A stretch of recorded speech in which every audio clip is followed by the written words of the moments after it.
Hey friends, welcome back to my channel Rashmi's cuisine. Friends, आज मैं आप लोगों के साथ शेयर कर रही हूँ शाही गोभी कोफ्ता करी। ये बहुत ही स्वादिष्ट है और बनाने का तरीका बहुत ही आसान है। तो आप इस रेसिपी को ज़रूर ट्राई करें और अपना कीमती फीडबैक मेरे साथ ज़रूर शेयर करें। और फ्रेंड्स, अगर आपको आज की रेसिपी पसंद आए तो प्लीज़ मेरे वीडियो को ज़रूर लाइक करें, शेयर करें अपने फ्रेंड्स और फैमिली के साथ। और फ्रेंड्स, अगर आप मेरे चैनल पर नए हैं तो प्लीज़ मेरे चैनल को ज़रूर सब्सक्राइब करें और बेल आइकन का बटन ज़रूर दबाएं ताकि आपको मेरे हर लेटेस्ट वीडियोस की नोटिफिकेशन मिलती रहे। तो चलिए दोस्तों, बनाना शुरू करते हैं। सबसे पहले हम गोभी लेंगे यानी कॉलीफ्लावर लेंगे और ये 150 ग्राम कॉलीफ्लावर है और साइज़ में ये मीडियम साइज़ का कॉलीफ्लावर लिया है मैंने और इसे अच्छे से धो लिया है। अब हम इसे कद्दूकस कर लेंगे। दोस्तों, आप चाहें तो इसे ग्राइंडर जार में पल्स मोड पर ग्राइंड कर सकते हैं, लेकिन एक बात का ध्यान रखें कि हमें इसे बहुत ज़्यादा ग्राइंड नहीं करना है, नहीं तो गोभी से जूस निकलना शुरू हो जाएगा। ये देखिए, बिल्कुल इसी तरह से बाकी के गोभी को भी हम कद्दूकस करके तैयार कर लेंगे। हमने सारे गोभी को अच्छे से कद्दूकस कर लिया है। अब हम इसे एक बोल में ले लेंगे और इसमें बाकी की चीज़ें ऐड करेंगे। तो अब हम इसमें डालेंगे कश्मीरी लाल मिर्च स्वाद अनुसार, जितना आपको तीखा पसंद है। अब इसमें डालें 1/4 टीस्पून ब्लैक पेपर पाउडर और हाफ टी स्पून हल्दी का पाउडर। अब इसमें लगभग 1/4 टीस्पून अदरक को कद्दूकस करके डाल दें। आप चाहें तो अदरक का पेस्ट भी यूज़ कर सकते हैं। अब हम इसमें डालेंगे 1 बड़ा चम्मच बारीक कटा हुआ हरा धनिया। अब हम इसमें बाइंडिंग के लिए बेसन डालेंगे। ये मैंने लिया है 1/4 कप प्लस 1 टेबल स्पून बेसन। अब हम इन्हें अच्छे से मिक्स करेंगे। हम इसमें पानी बिल्कुल भी यूज़ नहीं करेंगे क्योंकि गोभी में ऑलरेडी पानी होता है। और नमक हम सबसे लास्ट में इसमें ऐड करेंगे और बाकी के बेसन को भी डाल दें और इसे अच्छे से मिक्स कर लें। अच्छे से मिक्स कर लेने के बाद अब हम इसमें स्वाद अनुसार नमक डाल देंगे और इन सबको फिर से मिक्स कर लेंगे। कोफ्ता का मिश्रण अब बिल्कुल तैयार है। कोफ्ता को तलने के लिए हम एक पैन में सफिशिएंट ऑयल लेंगे और इसे मीडियम फ्लेम पर अच्छे से गर्म होने देंगे। अब हम थोड़ा सा मिश्रण लेंगे और बिल्कुल हल्के हाथों से चिकना बॉल बनाकर तैयार करेंगे। कोफ्ते का साइज़ आप अपने पसंद के अनुसार बड़े या छोटे रख सकते हैं। ये देखिए, बिल्कुल इसी तरह से बॉल बना लेंगे। अब हम इसे बेसन में अच्छे से कोट कर लेंगे ताकि जब हम इसे फ्राई करें तो ये ना खुले। अब अच्छे से कोट कर लेने के बाद इसे इस तरह से हाथों पर 1-2 बार अच्छे से घुमा लें।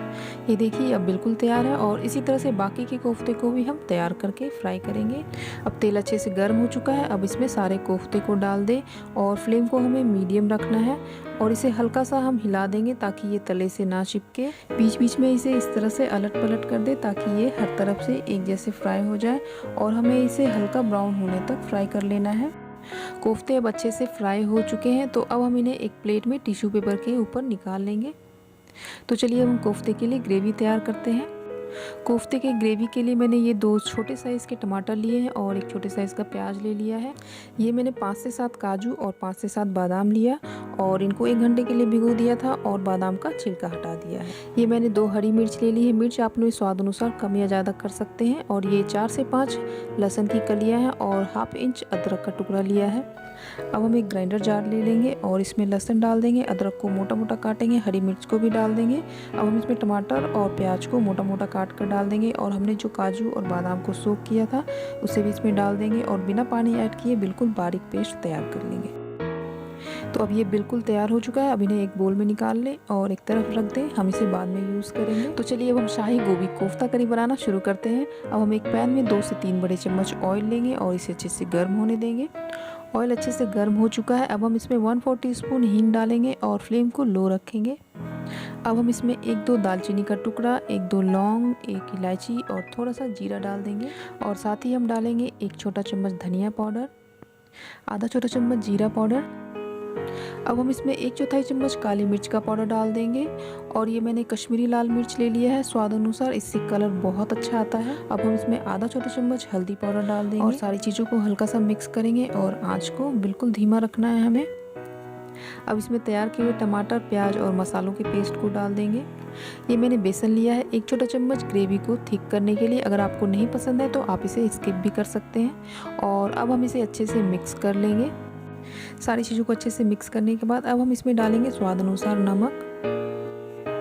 अब हम इसमें आधा छोटा चम्मच चीनी डाल देंगे। चीनी डालने से मसालों का फ्लेवर और भी बढ़िया आता है, तो आप इसे ज़रूर डालें। अब हम इसे लगातार चलाते हुए मीडियम फ्लेम पर तब तक पका लेंगे जब तक कि मसाले अच्छे से फ्राई ना हो जाए या मसालों से तेल अलग होना ना शुरू हो जाए।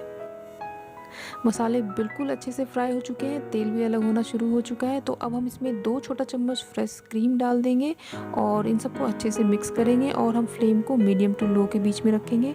अब हम इसमें 1 बड़ा चम्मच बारीक कटा हुआ धनिया पत्ता डाल देंगे और इन सबको अच्छे से मिक्स कर लेंगे। अच्छे से मिक्स कर लेने के बाद अब हम इसमें ग्रेवी के लिए पानी ऐड करेंगे। तो पानी आप उतना ही डालें जितना कि आपको ग्रेवी बनानी है और पानी ऐड करने के बाद इन सबको अच्छे से मिला लें। अब इसमें लगभग आधा छोटा चम्मच गरम मसाला पाउडर डालें और इन सबको अच्छे से मिक्स कर लें। मिक्स करने के बाद इसमें गोभी के कोफ्ते को डाल दें और हल्का सा चला लें और ढक्कन लगाकर लगभग 2 मिनट के लिए मीडियम टू लो फ्लेम पर पकने दें और 2 मिनट के बाद स्टोव को बंद कर दें।